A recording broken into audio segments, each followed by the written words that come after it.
অধিকার লঙ্ঘন এটা বিশ্ব দেখছে, আমরা দেখছি, কিন্তু বিশ্বের বিবেক আজ মরে গেছে।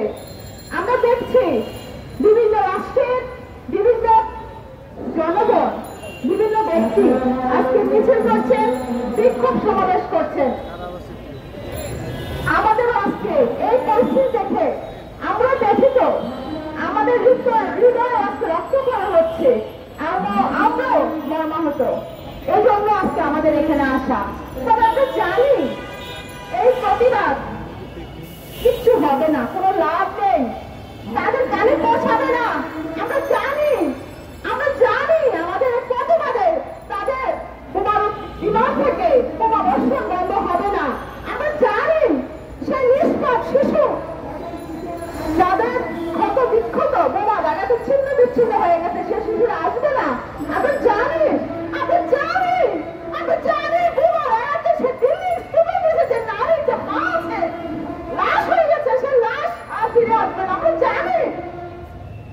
আমরা জানি তবু আমরা প্রতিবাদের জন্য এখানে এসেছি, আমরা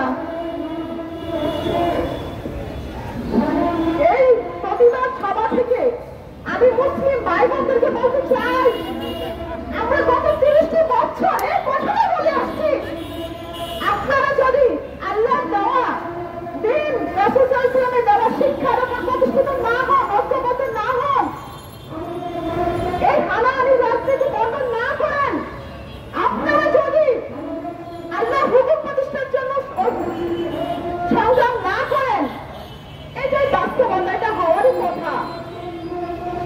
আজকে ফিলিস্তিনি হয়েছে, তার আগে দেখছি মায়ানমার হয়েছে, তার আগে অমুকে হয়েছে, অমুক দেশে হয়েছে, আগামীতে আমাদের হবে।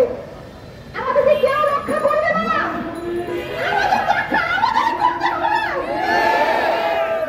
আমি এই মন থেকে বলতে চাই, এই রক্ষার জন্য আল্লাহ আমাদের দিন যে তৌহিদ, সে তৌহিদ সে সত্য দিন আমরা পেয়েছি হেফজুত তাওহীদের মাধ্যমে। হেফজুত তাওহীদ হক, হেফজুত তাওহীদের মাধ্যমে হক, আপনারা আসুন, ঐক্যবদ্ধ হন, দ্বিতীয় রাস্তা নাই বাঁচার আপনাদের।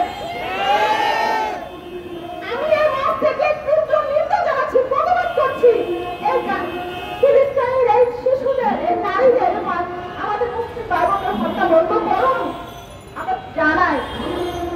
কিন্তু আমাদের নারীদের ব্যাপারে স্পেশালি আমি বলবো, আমাদের বোনেরা, আমাদের মায়েরা, আপনারা ফিলিস্তিনের দিকে তাকিয়ে দেখুন, একটি বার ভালোভাবে মনোযোগ দিয়ে দেখুন, সেখানে নারীদের অবস্থান, সেখানে নারীদের পরিস্থিতি।